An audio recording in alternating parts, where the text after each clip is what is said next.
The Jell-O program starring Jack Benny with Mary Livingston and Phil Harris and his orchestra. The orchestra opens the program with I Feel a Song Coming On.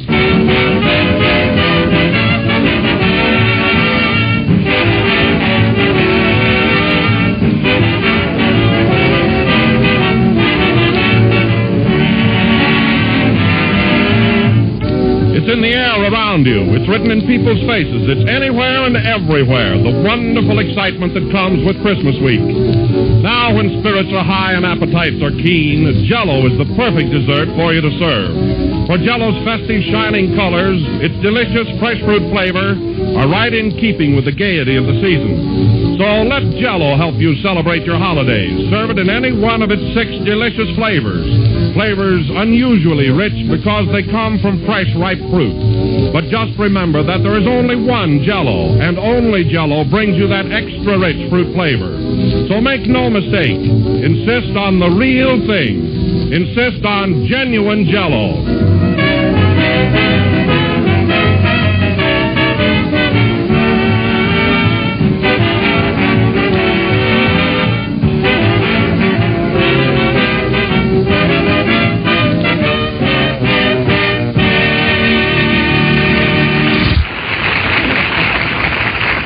And now we bring you a man who stands for good, wholesome entertainment, who stands for bright, sparkling humor. In fact, a man who stands for almost anything, Jack Benny.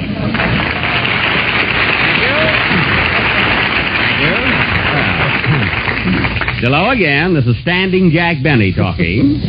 Listen, Don, I may be easygoing and all that, but there's a limit to just how much I will stand. I think you found that out the past few weeks. But I've never really seen you blow up, Jack. Well, that's because I managed to keep myself under control. But if I ever lose my temper, well, I just hope I'm not around when it happens. Oh, Jack, you haven't such a temper. Why, I've heard you argue with Phil Harris, and you've been as gentle as a lamb. Yes, Don, but you'll never know the battle that goes on inside of me. How I have to fight to hold myself back. Well, that's generally a nice, safe quarrel. Yes. Jack, I don't want to interfere, but I do think that since Christmas is so near that you and Phil ought to make up.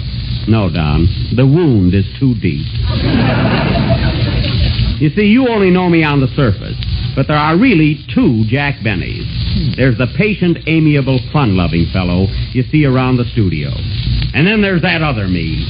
Stark, savage, primitive. A throwback to the Stone Age. I tell you, Don, one minute I'm as meek as a mouse, and then all of a sudden I'm Vesuvius erupting. My. Well, anyway, I'm through coddling people around here, and that goes for Phil Harris or anybody else. You know, you can go just so far, and then the worm turns.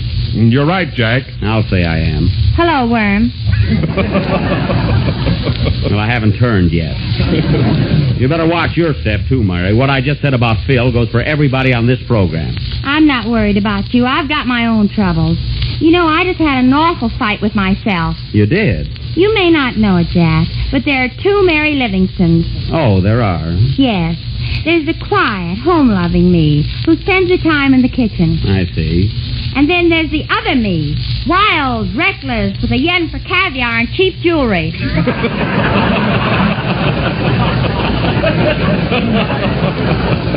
Oh, so you've got a dual personality, too? Have I? I'm a regular Dr. Jekyll and Mrs. Hyde. Well, say, Don, did Phil get here yet? Oh, yes, Jack. He's right on time tonight. He must have read my thoughts last week. Believe me, it's good to put your foot down once in a while. Hello, Mary. Hello, Jack. Hello, Kenny. Say, what kind of a hello was that? That was my other self talking. Hey, Don, look who's got another self. Oh, yeah? I've got 2 me's, too. Oh, you have, huh? Sure. There's one me that you all know around the studio, good-natured, dumb, and unconscious. Oh. And then there's the real me, smart, bright, and witty. Why don't you bring him around sometime? Oh, Mary, leave him alone. That guy don't know enough to come in out of the rain. He does, too. Come in where? Forget it, Kenny. It doesn't rain in California anyway. It doesn't? No. Then what keeps falling out of the sky? Orange juice? Well, maybe the weather has a dual personality, too. You know, there are two sides to everything and everyone. Don't you think so, Don? Positively. And now that you brought it up, you know, Jack, you may not believe this, but there are really two Don Wilsons. Oh, I can see that, Don.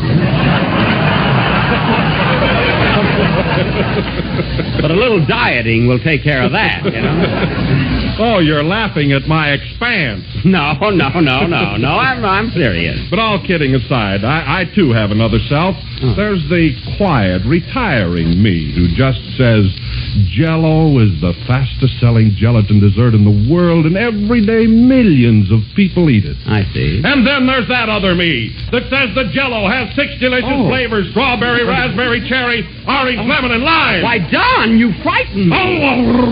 Quit, Playboy. Don, go back to your other sweet self. That was You Can Tell She Comes from Dixie, conducted by Phil Harris, who also has a dual personality. By that I mean he's a two-timer. You know, during every number, he waves one hand at the orchestra and the other at the girls in the audience. And it's got to stop. All right, I'll quit waving at the orchestra. Well, at least that'll help the music. Oh, you've even poisoned the boys in the band against me. I have not. You haven't? Then why don't they laugh at my joke? Why don't you say something funny? I don't want to establish a precedent around here, that's why. That's awfully good. Laugh at him, boys. Well, at least they were together. That's more than I can say about their music. Zowie! What happened? Jack thought he said something funny. It's a fine bunch I'm associated with. What's the matter with you, Jack? Every year you pick a fight with us. Well, what about it? Last year it was just before Christmas, too. Well, I like to do my Christmas scrapping early. Jack, why don't you consider my suggestion and make up with Phil? How about it, Phil? Well, I'm willing if that horseless cowboy is. Yeah? Well, I'm not a horseless cowboy. No, you're a brainless master of ceremonies. Oh, yeah? That means fight in my country. I wish we were there. Gee, a little geography saves Jack a lot of trouble. Yeah. There'd be a lot of trouble right now if it wasn't that Kenny has to sing his songs. I can wait, Jack. You'll sing when you're supposed to, not when you're ready. Oh, this thing's getting worse and worse. Come on, Jack. Now make up with Phil. What do you say? No, Don. I realize this is the time of year when we must forgive and forget. But even this holiday spirit cannot erase the scar that has been etched into my heart. Oh, Jack, you're making a scar out of a molehill. No, I'm not. Did you ever hear that famous poem by Ludwig Schmutz?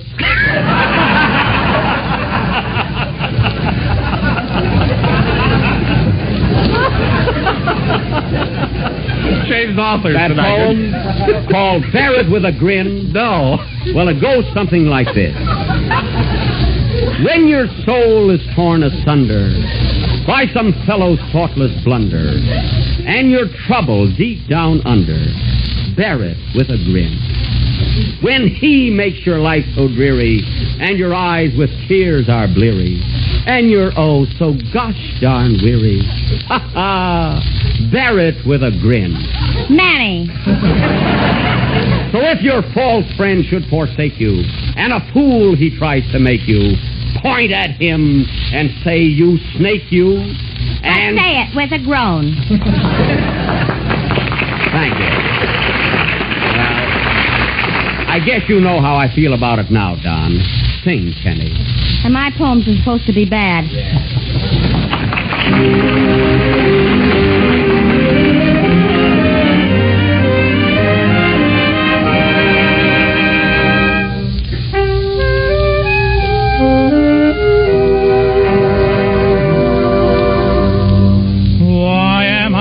Jealous of the moon, jealous of a summer night in June.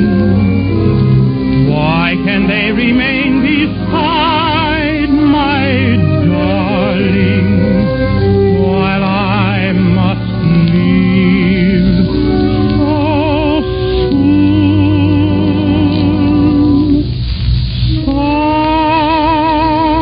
Summer night.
sung by Kenny Baker, and tonight it seemed to have an extra touch of tenderness. But there's one thing that puzzles me, Kenny. How can you say so many dumb things and yet sing so sweetly? Well, I don't have to think when I sing. Oh. See? I'll bet he's got a record in his mouth. I doubt it. Oh, Jack. Yes, Don. I don't want to interrupt the program, but I may not get to see you again until after Christmas. That's right. Well, come to the point, Jack. Mary, Kenny, and I got together and bought you a little Christmas present, which I hope you'll like. Well, thanks, Don. And Mary. You too, Kenny. Oh, you're welcome. welcome. Here you are, Jack. Gee, I imagine it's something awfully nice. Well. Gee, this is a surprise.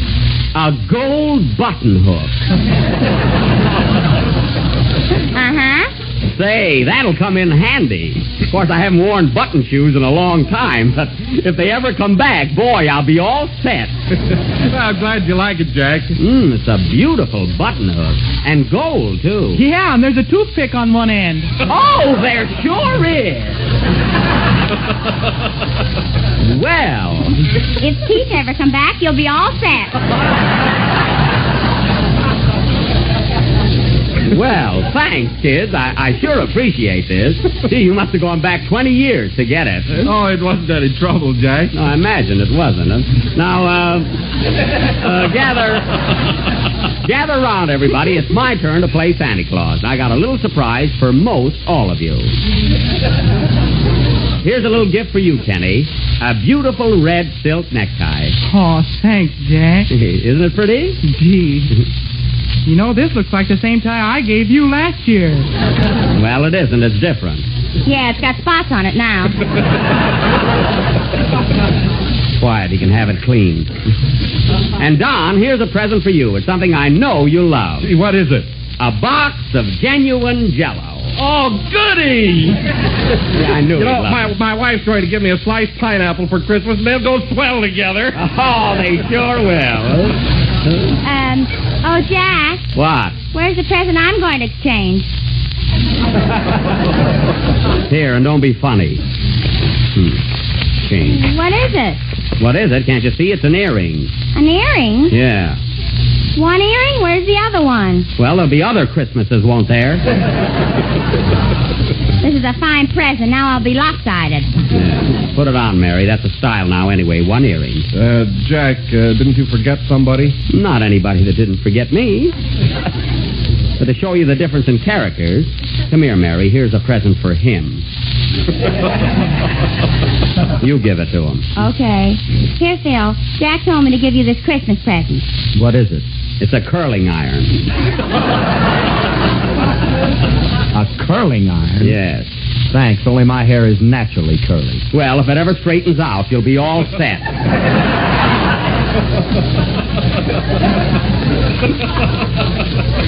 And incidentally, it's time for your next number, so stop grinning at the girls in the audience and play. All right, Simon. Yeah, now wait a minute. I may be exacting, but I'm no Simon Legree. I meant Simple Simon. Oh. Now I'm stumped. Well, go ahead and play a number, smarty pants. Say, Mary, how do you like that earring I gave you? Fine. My ear's turning green already. Some Christmas spirit around here. Some present, too. Yeah.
Mutiny in the Brass Section, played by Curly Harris, the kink of jazz.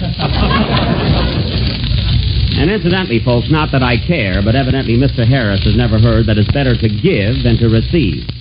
Imagine a guy not reciprocating after you've given him a swell curling iron. Well, it isn't even electric. I suppose you like Benjamin Franklin to autograph it. What a guy. And now, folks, this being our last program before Christmas. That's me, Booksy. Oh, well, come in. Hello, Dick Barney. Hello, Patsy. Hey, it's good to see you again. How'd you happen to drop in? Well, it's the holiday season, and I'm bringing Yuletime greetings. Well, thanks. What are you doing these days, Patsy? Can you read Hengel? Of course I can read English. Then here's my card. Pat C. Flick. Suit, clothes, and Merry Christmas. So you're in the clothing business now, huh? Yes, sir. And, Jake, to start a bowl rolling, I brought you a Christmas present. Well, that's very nice of you, Patsy, but you didn't have to do it. Don't mention it, cutie. I'm sentimental. Oh, look at this, a brand new suit. Is it really a present for me? It's not from Arlene Dietrich. Well, it sure is a nice gesture. Hey, wait a minute. There's only the pants and vest here. Where's the coat? That'll cost you $75. I see. Well, I don't need a new suit. You don't need a suit. Look at that coat you're wearing. What's wrong with it? Potatoes I wouldn't put in that bag. Oh, you wouldn't, eh? And look at the cheap material. You call this a pocket? See? Hey, wait a minute. Hold on there. What are you doing to Jack? Don't interrupt the sale. Say, you got a lot of nerve. And look at this sleeve. Now, is that a coat I asked you? Not now, it isn't. No. And look at those pants. Shall I leave the room, Jack? No, this is going far enough. Here, take back your pants and vest and get out of here. Brother Chiswell, you give a guy a present and he don't even reciprocate. Well, goodbye and Happy New Year. Who needs him? Hey!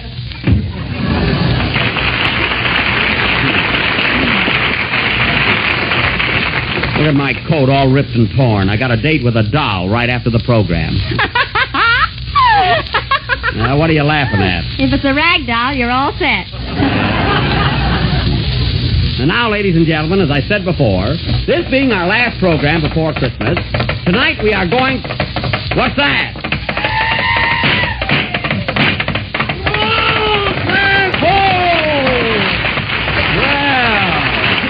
Hello, Buck. Well, Sheriff Andy Devine. Glad to see you, Andy. Oh, glad to see you too, Buck. What brings you here tonight? Well, ain't you and me going out looking for Cactus Face Elmer, the outlaw? Doggone it, Andy. We got to arguing and talking up here tonight and giving out presents. I'm afraid we won't be able to do Buck Benny Rides again until next Sunday. Oh, shucks. Yeah. And I'm all dressed up in my cowboy suit. Well, don't take it so hard. Come over next Sunday and you can play with us. Sorry you had to make this long trip, Andy. Well, I didn't mind coming over. I'm kind of stuck on Mary, you know. Stop blushing, Andy. I ain't blushing. I'm boiling. Well, Andy, I'm sorry about Buck Benny. I really am. Huh? Well, I'm sure disappointed, too. I know how you feel. Oh, doggone it. But you know, Buck, that reminds me of a poem by Ludwig Schmutz.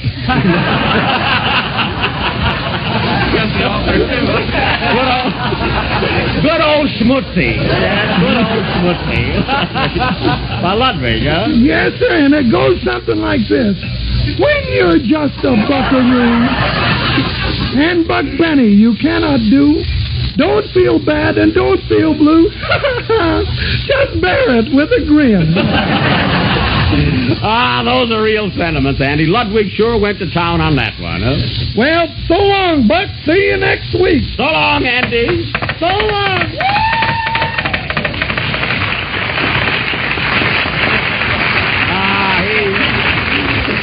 He sure has a lot of fun, doesn't he, huh? Well, I got to run along now, fellas. The program is nearly over anyway. I don't think you need me here any longer tonight, and besides, I've got a date, so I'm going to go.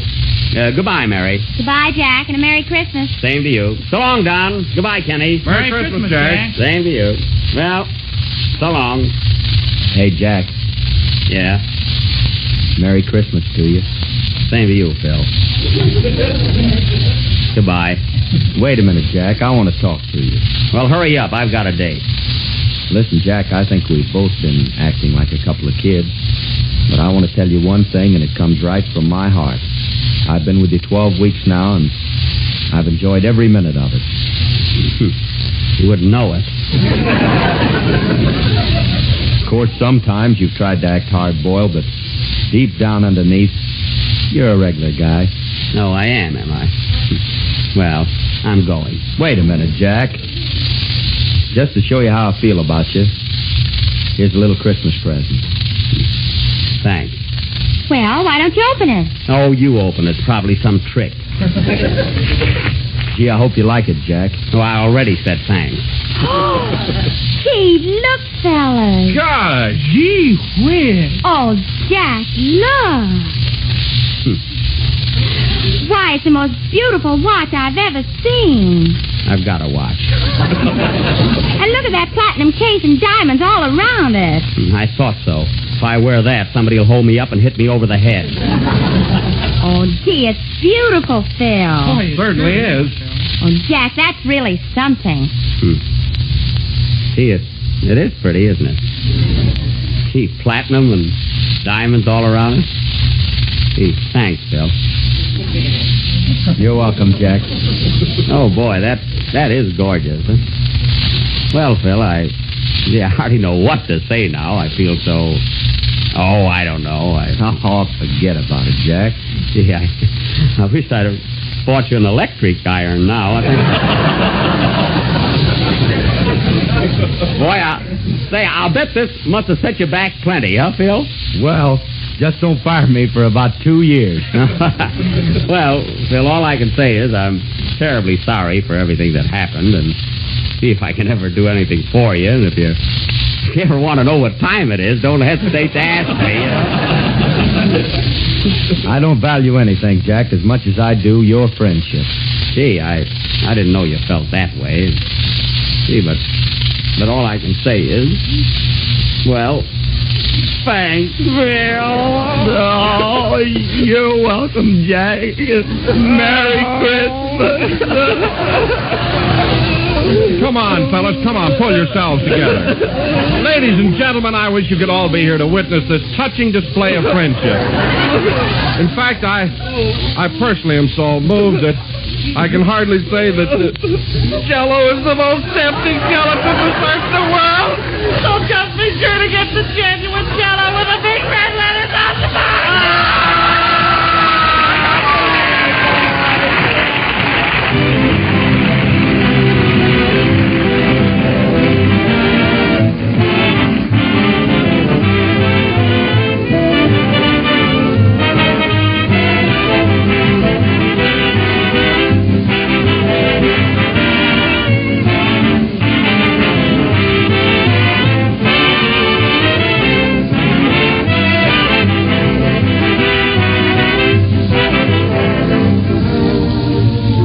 Is there a Santa Claus? You bet your life there is, and you'll be more certain of it than ever once you taste Jell-O chocolate pudding.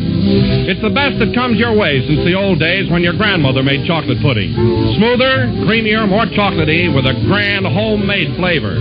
That's Jell-O chocolate pudding. And it's amazingly easy and inexpensive to make. Here's all you do. Mix the contents of one package with some milk in the top of your cup of cool, and this delicious pudding is all ready to be served in your sherbet glasses. And if you want to give it an extra special Christmas touch, add some raisins or toasted nuts or both. You'll get 6 luscious servings from each package of Jell-O chocolate pudding, which sells for the same low price as Jell-O. Ask your grocer about it tomorrow. If he hasn't put it in stock yet, be sure he orders it for you. Remember the name, Jell-O chocolate pudding.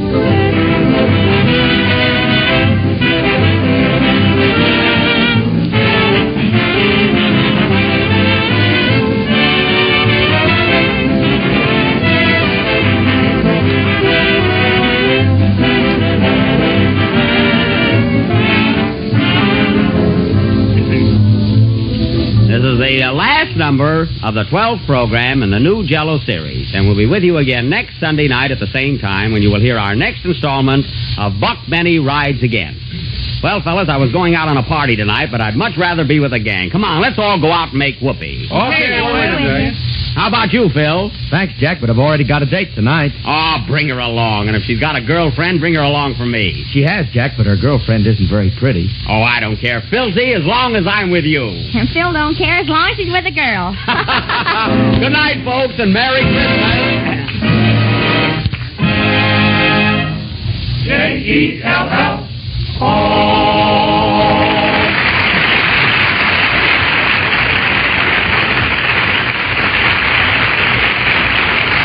The tune, Here's Love in Your Eyes, from the big broadcast of 1937. Summer Night is from Sing Me a Love Song. The Jell-O program comes to you over the Red Network from the Hollywood studios of the National Broadcasting Company. KFI Los Angeles Earl C. Anthony Incorporated. 15 seconds before 9.